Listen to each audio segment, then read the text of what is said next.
Noelle, and here on my channel we talk about restoring simple harmony in your home and heart. Most of you have probably heard that there is a new show on Netflix called Tidying Up with Marie Kondo. And if you're familiar with her book from years ago, The Life-Changing Magic of Tidying Up, it was huge back then, and now it's getting a resurge of popularity. I had at least 5 people last week tell me, "Have you watched this show? Oh my gosh." And I replied, "Nope, we don't have Netflix." And I'm not a huge Marie Kondo fan. Well, that's what I thought.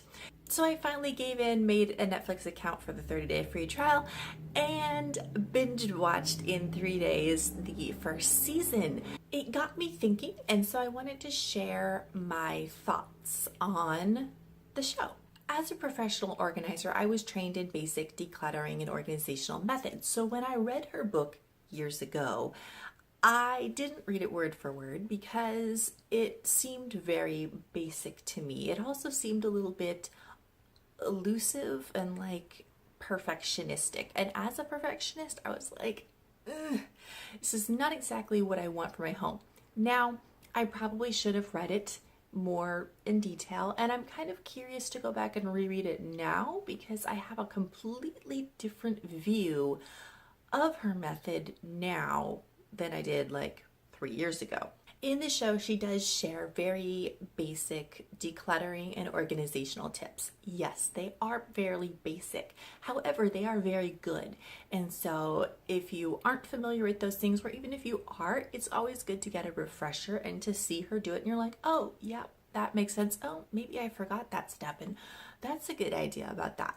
So I do highly recommend her tips, even though maybe not all of them are things that you want to do in your house. Totally fine. But usually in each episode, there was at least one nugget that I took and was like, oh yeah, I should be doing that more. The other big thing is folding. How many of you fold? I completely threw out her method because of the folding. I did not want to fold my clothes. I thought it was ridiculous. I thought it was just overly perfectionistic, and I was like, no, I'm not going to do that. I don't like that. Well, I gave it a try because I did it with an organizing client this week, and I was like, wow, that actually looks really good. And you can do it in a small container because like most people have like these big drawers. I'm like, I don't have 30 t-shirts. I have 2 t-shirts. Okay. I don't do it for t-shirts, but here's what I did do it for: my daughter's shirts, my daughter's pants, my daughter's socks and jammies, my socks, my husband's shorts, and my kitchen towels all have drawers. And I folded them all. Not perfectly, but I folded them and they look so nice. I've been converted to folding. I've always loved Marie's spark joy concept. So when people do talk about her, I'm like, I love the concept of spark joy. Do you love it? Does it make you feel happy? Like, that is so important. But that was pretty much the only thing that I thought that I liked about her.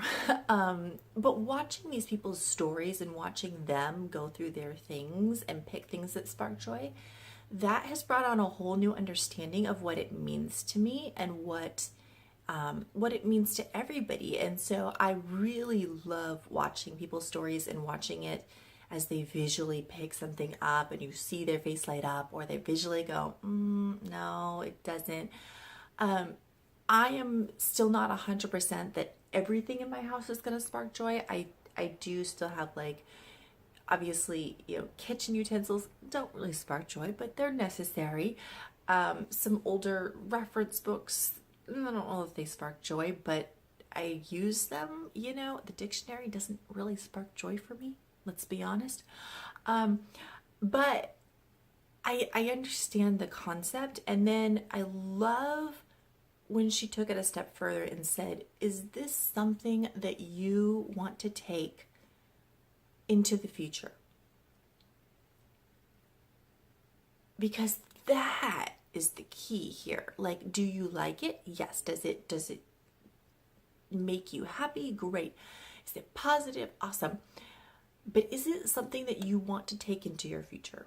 I think that's a big game changer. Like that's like spark joy part two. Because if you're not looking at, do I want to take this item into my future?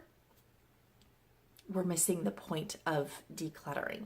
Now, after watching this, I am totally down with gratitude. Gratitude is huge, but I'm still not talking to my house or to my things. I understand the idea of thanking your items, and I kind of take it more as like I thank God for the items that He's given me. I do appreciate, like she said, if you've never worn something, that you learned a lesson that you didn't like that type of clothing. I get that. That makes sense. But I don't really feel like I'm the type of person that's going to talk to my house. Now, visualize what I want for my home, absolutely. But I'm not going to treat my home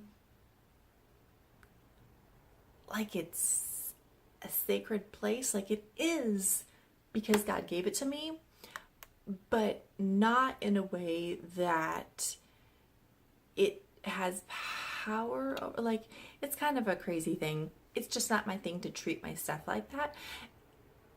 It's not necessarily bad. It's just I don't feel comfortable doing that. Again, like I'll thank God for my items. I'll thank God for my home. I'll talk to Him about what I want for my home, but I'm not going to treat my home like it's a person, if that makes sense. I also really like Marie's emphasis on each person taking responsibility and care of their items and their space. Obviously, in a household, everybody kind of has shared spaces, but if each person learns how to take care of things, that's huge. So like one of the things that I was very anxious about was that my daughter is 3 and she's a little bit of a hurricane or a tornado. And I was like, oh, she's just gonna destroy this. Like, there's no way I can keep my house clean and tidy because she's just gonna be a mess. Well, interestingly, she loves to fold.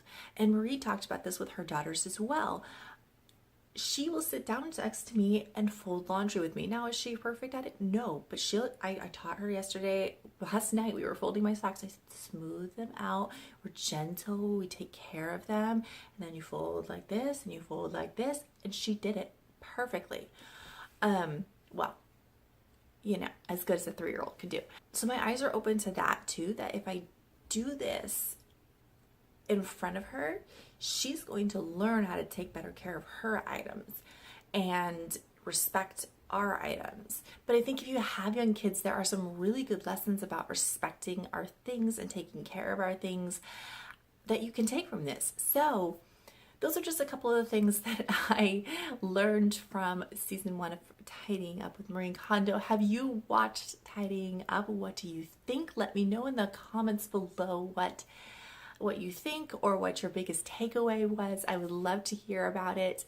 This decluttering and organizing thing is a journey, and while I'm a little bit more on the minimalism side, I think that every step you take to make a more intentional life is important and fantastic. So here's to some more tidying up, and I'll see you next time. Bye.